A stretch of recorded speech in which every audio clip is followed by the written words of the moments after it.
नमस्कार दोस्तों, स्वागत है आपका एक और नई वीडियो में। दोस्तों, इस वीडियो में हम डिस्कस करने वाले हैं कर्नाटक राज्य के बेसिक जनरल नॉलेज के क्वेश्चन। तो चलिए दोस्तों, वीडियो शुरू करते हैं। पहला प्रश्न, कर्नाटक का स्थापना दिवस।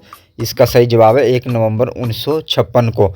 अगला प्रश्न, कर्नाटक की राजधानी क्या है? इसका सही जवाब है बेंगलुरु। अगला प्रश्न, कर्नाटक की राजकीय भाषा क्या है? इसका सही जवाब है कन्नड़। अगला प्रश्न, कर्नाटक के पहले मुख्यमंत्री कौन थे? इसका सही जवाब है श्री के चेंगलाराय रेड्डी जी। अगला प्रश्न, प्रश्न नंबर 5, कर्नाटक का राजकीय पशु क्या है? इसका सही जवाब है हाथी। कर्नाटक का राजकीय फूल क्या है? इसका सही जवाब है कमल। कर्नाटक का राजकीय पेड़ क्या है? इसका सही जवाब है चंदन का पेड़। अगला प्रश्न, कर्नाटक का राजकीय पक्षी क्या है? इसका सही जवाब है इंडियन रोलर। अगला प्रश्न, प्रश्न नंबर 9, कर्नाटक का क्षेत्रफल कितना है? इसका सही जवाब है 1,91,791 वर्ग किलोमीटर। अगला प्रश्न, कर्नाटक का सबसे बड़ा नगर कौन सा है? इसका सही जवाब है बेंगलुरु। अगला प्रश्न, प्रश्न नंबर 11, कर्नाटक के प्रमुख लोक नृत्य कौन कौन से हैं? इसका सही जवाब है यक्षगान, कुनिता, करगा, लाम्बी आदि। अगला प्रश्न, कर्नाटक की प्रमुख नदियाँ कौन कौन सी है?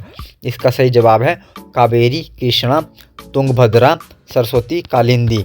अगला प्रश्न, प्रश्न नंबर 13, कर्नाटक की सीमाएं अन्य किन राज्यों से लगती है? इसका सही जवाब है गोवा, महाराष्ट्र, आंध्र प्रदेश, तमिलनाडु और केरल। अगला प्रश्न, कर्नाटक का प्रमुख कृषि उत्पादन कौन कौन सा है? इसका सही जवाब है धान, चावल, ज्वार, रागी, बाजरा, मक्का आदि। अगला प्रश्न, प्रश्न नंबर 15, कर्नाटक के प्रमुख पर्यटन स्थल कौन कौन से? इसका सही जवाब है वृंदावन गार्डन, मैसूर पैलेस, हिम्पी, गुलवर्मा इत्यादि। अगला प्रश्न, प्रश्न नंबर 16, कर्नाटक के प्रमुख उद्योग कौन कौन से हैं? इसका सही जवाब है सोना, लौह खनिज, तांबा, मैंगनीज, चूना पत्थर, क्रोमाइट इत्यादि।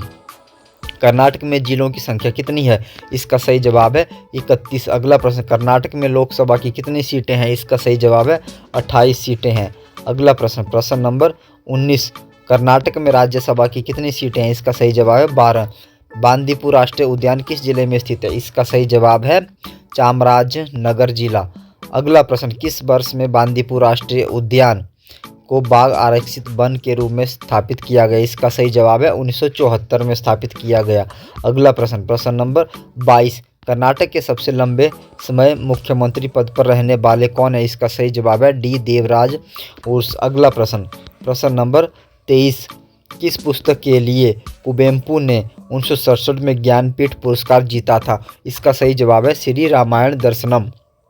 अगला प्रश्न, मैसूर राज्य का नाम किस वर्ष में बदलकर कर्नाटक कर दिया गया था? इसका सही जवाब है 1973 में। अगला प्रश्न, प्रश्न नंबर 25, हम्पी स्मारक किस जिले में स्थित है? इसका सही जवाब है बेल्लारी जिले में स्थित है। अगला प्रश्न, जोग जलप्रपात जो भारत के सबसे ऊंचे झरनों में से एक है, किसके द्वारा निर्मित किया गया है?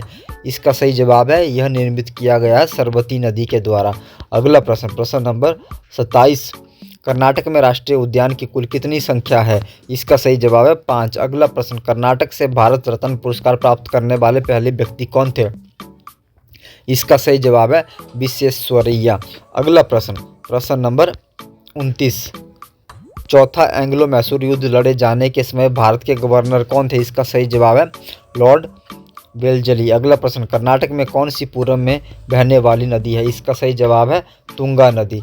अगला प्रश्न, प्रश्न नंबर 31, टीपू सुल्तान के राजदूत ने जब देश का दौरा किया था तब फ्रांस के राजा कौन थे? इसका सही जवाब है लुई 16वां। अगला प्रश्न, कौन सी पहली कन्नड़ फिल्म है? इसका सही जवाब है सती सुलोचना। अगला प्रश्न, हम्पी शहर किस नदी के किनारे स्थित है? इसका सही जवाब है तुंगभद्रा नदी के किनारे स्थित है। अगला प्रश्न, प्रश्न नंबर 34, किस वर्ष में हम्पी में स्मारकों के समूह को विश्व धरोहर स्थल में शामिल किया गया था? इसका सही जवाब है 1986 में शामिल किया गया था। अगला प्रश्न, प्रश्न नंबर 35, किस वर्ष में पहला एंग्लो मैसूर युद्ध लड़ा गया था? इसका सही जवाब है 1767 में। बेंगलोर विश्वविद्यालय की स्थापना किस वर्ष में हुई थी? इसका सही जवाब है 1886 में हुई थी। अगला प्रश्न, प्रश्न नंबर 37, कर्नाटक में कितने विभाग हैं? इसका सही जवाब है 4 प्रशासनिक विभाग हैं। अगला प्रश्न, कर्नाटक का सबसे बड़ा जिला कौन सा? इसका सही जवाब है गुलबर्गा। अगला प्रश्न, कर्नाटक का सबसे छोटा जिला कौन सा है? इसका सही जवाब है बेंगलोर शहरी। अगला प्रश्न, प्रश्न नंबर 40, कर्नाटक की सबसे ऊंची चोटी कौन सी है? इसका सही जवाब है मुल्लेनगिरी। अगला प्रश्न, कर्नाटक में सबसे तेज से बढ़ने वाला शहर कौन सा है? इसका सही जवाब है हुबली शहर। अगला प्रश्न, प्रश्न नंबर 42, कर्नाटक का प्रसिद्ध शहर कौन सा है? इसका सही जवाब बेंगलोर। अगला प्रश्न, कर्नाटक का स्वच्छ शहर कौन सा है? इसका सही जवाब मैसूर। अगला प्रश्न, 2011 के अनुसार क्षेत्र रैंक क्या है कर्नाटक का? इसका सही जवाब है 7वां। अगला प्रश्न, प्रश्न नंबर 45, भारत में कर्नाटक राज्य जनसंख्या रैंक क्या है? इसका सही जवाब है 8वां। कर्नाटक राज्य का घनत्व कितना? इसका सही जवाब है 830 वर्ग मील। अगला प्रश्न, कर्नाटक राज्य का राज्य प्रतीक क्या है? इसका सही जवाब है गैंडा वेरुंडा। अगला प्रश्न, प्रश्न नंबर 48, कर्नाटक राज्य का स्टेट बर्ड क्या है? इसका सही जवाब है भारतीय रोलर। अगला प्रश्न, कर्नाटक राज्य का स्टेट फ्लावर क्या है? इसका सही जवाब है कमल। अगला प्रश्न, प्रश्न नंबर 50, कर्नाटक में कितने राष्ट्रीय उद्यान है? इसका सही जवाब 5 राष्ट्रीय उद्यान और 21 वन्य जीव अभ्यारण्य है। अगला प्रश्न, कर्नाटक में कुल कितने बाघ हैं? इसका सही जवाब है 406। अगला प्रश्न, प्रश्न नंबर 52, नागरहोल नेशनल पार्क और टाइगर रिजर्व का क्षेत्र क्या है? इसका सही जवाब है 642.4 वर्ग किलोमीटर। अगला प्रश्न, नागरहोल नेशनल पार्क और टाइगर रिजर्व की स्थापना कब हुई थी? इसका सही जवाब 1988 में हुई थी। अगला प्रश्न, प्रश्न नंबर 54, बेंगलोर का उपनाम क्या है? इसका सही जवाब, बेंगलोर को भारत का इलेक्ट्रॉनिक शहर के नाम से भी जाना जाता है। इसका सही जवाब यही है। किस शहर को भारत की सिलिकॉन वैली कहा जाता है? इसका सही जवाब है बेंगलुरु को। कर्नाटक में लोक नृत्य क्या है? इसका सही जवाब है गुड़िया कुनिथा लोक नृत्य है। अगला प्रश्न, प्रश्न नंबर 57, कर्नाटक में कौन सा त्यौहार मनाया जाता है? इसका सही जवाब है माघी लोहड़ी। अगला प्रश्न, कर्नाटक की सबसे लंबी नदी कौन सी है? इसका सही जवाब है कृष्णा नदी। अगला प्रश्न,